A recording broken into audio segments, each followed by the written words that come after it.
రెండు కుటుంబాల పరిపాలన సాగుతూ ఉంది ఆంధ్రప్రదేశ్ రాష్ట్రంలో. రెండు కుటుంబాలు, రెండు కులాలు కాదు, ఇక్కడ రెండు కుటుంబాల పరిపాలన సాగుతూ ఉంది.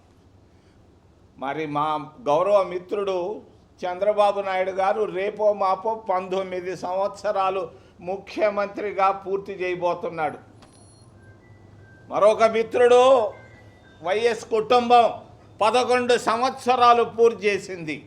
ఈ 19 + 11 30 సంవత్సరాలు ఈ రెండు కుటుంబాలే పరిపాలన చేస్తున్నాయి.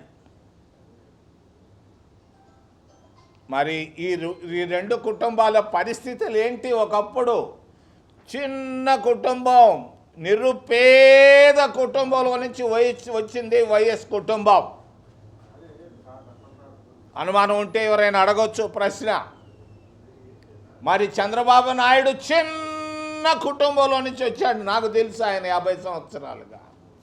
ఈరోజు ఈ రెండు కుటుంబాలు ముఖ్యమంత్రులుగా రాష్ట్రాన్ని 11 లక్షల కోట్ల రూపాయల అప్పుల్లోకి తీసుకెళ్లారు. ఎవరు తీసుకెళ్లారు? 70 సంవత్సరాలు ఆంధ్రప్రదేశ్లో 30 సంవత్సరాలు ఈ రెండు కుటుంబాలే పరిపాలించాయి. నేను ఎన్టీ రామారావు గురించి మాట్లాడటం లేదు.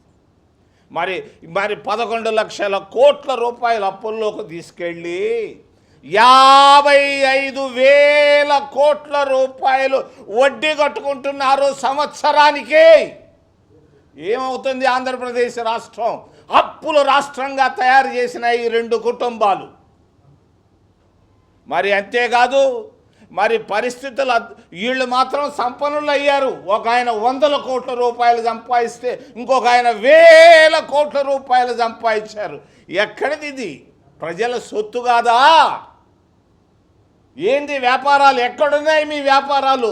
ఇన్ని 1000 కోట్ల రూపాయలు వచ్చేదానికి. ప్రక్కనే ఉన్నటువంటి విజయభాస్కర్ రెడ్డి ముఖ్యమంత్రిగా మరి కనీసం అపోలో ఆసుపత్రికి 5 లక్షల రూపాయలు కట్టుకోలేకపోయినాడు. వాస్తవం ఇది. అడగండి పోయి అపోలో ప్రతాప్ రెడ్డిని. ఆయన 5 లక్షలు కూడా ఆరోగ్యానికి ఆయన చివరి రోజుల్లో కట్టుకోలేకపోతే అపోలో ప్రతాప్ రెడ్డి మాఫీ చేశాడు. ఆయన చనిపోయిన తర్వాత విజయభాస్కర్ రెడ్డి గారు కనీసం ఇంటికి కరెంటుకు కూడా డబ్బులు కట్టుకోలేనటువంటి పరిస్థితుల్లో విజయభాస్కర్ రెడ్డి ముఖ్యమంత్రిగా ఉంటే ఈ రెండు కుటుంబాల పరిస్థితి, రెండు కులాలు కాదు ఇక్కడ, రెండు కుటుంబాలు. ఏంటిది? విజయభాస్కర్ రెడ్డికి వీళ్ళకి ఏంది తేడా? రాయలసీమ జిల్లాలోంచి వచ్చారు. ఏమి చేశారు రాయలసీమ జిల్లాలకి వీళ్ళు? నేను నిన్న మదనపల్లిలో 12 గంటలకు మొదలుపెట్టి ఇక్కడికి వస్తే మరి అనంతపురం జిల్లాలో ఏమీ కనపడలేదే. రాళ్ళు తప్పించి కనీసం ఒక్క చెట్టు లేదు, ఈ పక్క కానీ ఆ పక్క కానీ. ఇదే మీరు సాధించింది? రాయలసీమ నుంచి వచ్చి రెండు కుటుంబాలు ఏం చేశారయ్యా రాయలసీమ జిల్లాలకే? మీరేం సంపన్నులయ్యారు?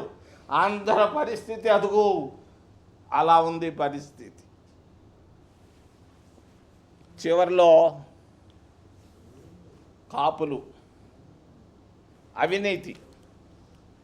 పక్కనే విజయ్ వచ్చాడు. 100 సంవత్సరాలు 100 రోజులు పూర్తి చేశాడు. ఈరోజు అవినీతి పూర్తిగా లేదు అక్కడ. ఒక సినిమా యాక్టరు అధికారంలోకి వచ్చి 100 రోజులు పూర్తి చేసి 0 అవినీతి. ఎవరో ఒక ఆర్టీఓ 500 అడిగాడంటే ఒక లారీ దగ్గర, వాడిని సస్పెండ్ చేసి పారేశాడు. ఎవరో పోలీస్ స్టేషన్ మామూళ్ళు అడిగారంట తమిళనాడులో. స్టేషన్ మామూళ్ళు కూడా జరగటం లేదు. కానిస్టేబుల్ కూడా 100 రూపాయలు కూడా తీసుకోలేనటువంటి పరిస్థితుల్లోకి తీసుకొచ్చాడు ఆయన. ఎవరో రియల్ ఎస్టేట్ వాళ్ళు చదరపు అడుక్కి 40 రూపాయలు తీసుకునే వాళ్ళంట క్రితంలో. ఈరోజు అంతా 0. ఎక్కడ అవినీతి? 100కి 100 పాళ్ళు ఆపేసినటువంటి ఘనత విజయ్కి దొరికింది. ఆంధ్రప్రదేశ్ రాష్ట్రంలో ఎక్కడ పట్టినా అవినీతి. పోలీస్ స్టేషన్లో అవినీతి, ఆర్టీఓ ఆఫీసులో అవినీతి, తహసీల్దార్ ఆఫీసులో అవినీతి. ప్రతి ఎమ్మెల్యే దోచుకుంటున్నాడు దేశాన్ని, రాష్ట్రాన్ని. ఇసుక దోచుకుంటున్నాడు, మైన్స్ దోచుకుంటున్నారు. ఆంధ్రప్రదేశ్ రాష్ట్రం అంతా అవినీతిమయంగా తయారైంది, చెప్పుకోక తప్పదు. చివరిలో కాపులు. నేను ఈ మధ్య ముద్రగడ పద్మనాభం ఇంటికి వెళ్ళాను. చనిపోయిన తర్వాత భార్య నన్ను చూసి ఏడ్చేసింది, నాకు ఏడుపు వచ్చింది. ఆయన మంత్రిగా ఎంతో కాలం రాజకీయాల్లో ఉంటే 2 కొడుకులు ఇప్పటిదాకా సెటిల్ కాల, వాళ్ళు అప్పుల్లో ఉన్నారు.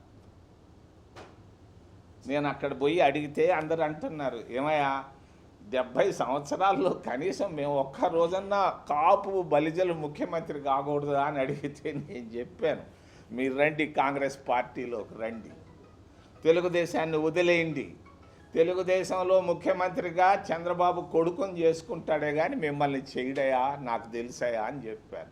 జగన్ కూడా ముఖ్యమంత్రి పదవి వదలడయా, కాపులు బలిజలకు ఇవ్వడయా, రండి కాంగ్రెస్లోకి రండి అని నేను ఆహ్వానించాను. నేను హృదయపూర్వకంగా అనంతపూర్ టౌన్ నుంచి, పట్టణం నుంచి వినయంగా ప్రార్థిస్తున్నాను, కాపులందరూ కాంగ్రెస్లోకి రండి, మిమ్మల్ని ముఖ్యమంత్రిగా ఆంధ్రప్రదేశ్ రాష్ట్రానికి చేసే బాధ్యత నేను తీసుకుంటాను చింతామోహన్ గారిని తెలియజేస్తూ, కాంగ్రెస్ పార్టీ ఖచ్చితంగా 29లో కేంద్రంలోనూ రాష్ట్రంలో ఆంధ్రప్రదేశ్ రాష్ట్రంలో తప్పనిసరిగా ప్రభుత్వాన్ని ఏర్పాటు చేయబోతుంది. కార్పొరేట్లు కాదు కదా, సోషలిస్టు విధానాలతో అటు కేంద్రంలోనూ రాష్ట్రంలోనూ అందరి సమస్యలు తీరుస్తుందని తెలియజేస్తూ, ఏదైనా ప్రశ్నలు ఉంటే అడగమని మిమ్మల్ని చేతులెత్తి ప్రార్థిస్తాను.